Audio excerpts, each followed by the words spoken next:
Why do people who are fundamentalists, quote unquote, insist that the earth was created in just 6 days and that the universe is only about 6,000 years old? I think that's Bishop Usher.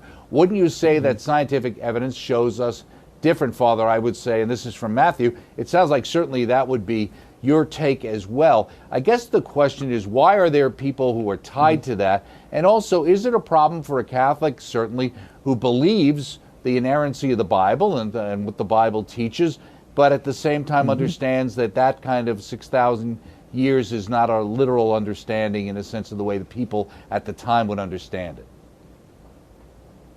Right. Here's the basic reason. Yes, I do subscribe to a 13.8 billion year old universe, and as a Catholic, I'm free to do so. This actually goes back to an encyclical of Pope Pius XII. I believe it was around 1942. And the name of that encyclical is called Divino Afflante Spiritu. And you can look it up. It's online. You can read the whole thing if you want. Here's the summary of what Pope Pius XII said to Catholics about, can they believe in the scientific account versus the biblical account. He basically said that the Bible is giving us sacred truths necessary for salvation. But that's not what science is doing. Science is trying to give us a description and explanation of the physical universe based on observable evidence and, of course, quantitative method. That's science's task. Now, the Pope says, as Pope Pius XII says, okay, these are two legitimate pursuits. So the Bible, it's not meant to give us an accurate physical, description and explanation of the universe through observable evidence and mathematical method, right? That's not what it's doing. It's giving us sacred truths necessary for salvation. Well, what kind of sacred truths necessary for salvation? Well, let's look at the biblical account, and then I'll come back to the 6 days of creation and so forth. So just from the vantage point, right, of the biblical author, right? He's writing in about 500 BC, maybe as much as 600 BC, but he's back there. He's got a culture that is pre-scientific. It's pre-calculus. It's pre abstract mathematics in the sense that we know of it today. And so he has a bunch of questions and problems that he has to contend with. Now, these questions and problems deal with our salvation. They're sacred truths necessary for salvation. The first problem he's dealing with is many gods or one God. So here's this Gilgamesh epic, and there's all these many gods, and it's a really adventurous epic. So he's got to put together, the story about the truth and the truth for salvation, where he says, nope, there's only one God. There's not many gods. And then the second problem he's got to deal with is all of these things that the biblical author considers to be creation, right? He's got to show that those things are not gods. So there's not a sun god, there's not a sea god, etc., right? The sun is merely a creation of the one God. The sea is a creation of the one God. The moon is a creation of the one God. So he's got to show that, and that's a truth necessary for our salvation. The third thing is, in the Gilgamesh epic and other epics, right, people, human beings, are mere cannon fodder and playthings for the gods, right? They're not even, they don't even have the status of chess pieces on a board, right? It's obliterate a few. That's very funny, so forth and so on. But the biblical author says, no, this is not the way God looks at human beings at all. The one God looks at human beings with utmost love. He creates them in his own image and likeness.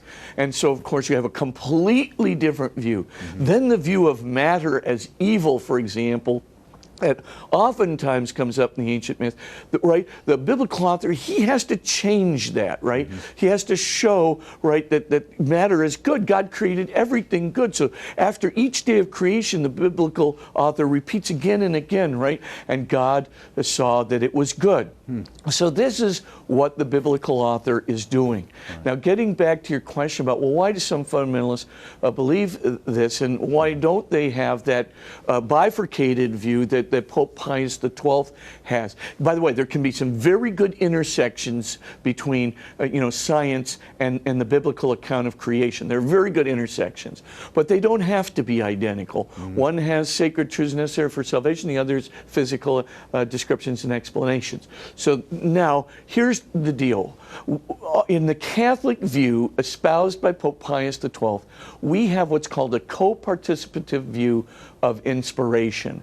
But some Christians hold to what's called a dictation view of inspiration.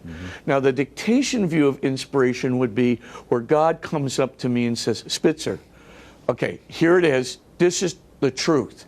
And it's the whole truth about everything. Just take down exactly what I say, and that's it. We don't hold to that view. What we hold to is a co-participative view of inspiration where God actually uses the brain power, the creativity of the biblical author and inspires that biblical author, right? Uses his spirit to inspire the biblical author toward the truth with a capital T that's necessary for salvation. So he's going to guide him, but he's not going to give him everything. So we would expect that the biblical author is going to use categories from his own culture. We're going to expect that he uses categories from the time in which he's living. We expect that some of those categories are going to be valid today. Some of those categories are not going to be valid today. And of course, we have to be, very prudent about which ones we retain and which ones we don't. But as Catholics, according to Pope Pius XII, we have the freedom to do this. We believe basically in this co-participative form of inspiration, and so there really is no contradiction between science and the Bible. Each is doing their own thing, and each is doing it, for the purpose of salvation in the case of the Bible, for the purposes of accurate scientific description, case of science, right? They're doing their own thing, but they do cross paths sometimes, and it just makes you wonder how incredible that inspiration of God is. I mean, the first day of creation, let there be light. Are you kidding me? I mean, who thought of that? Where is that in the whole writ of ancient literature? And this Hebrew guy comes up with this one, which happens to match the scientific account, just knocks you right off your feet.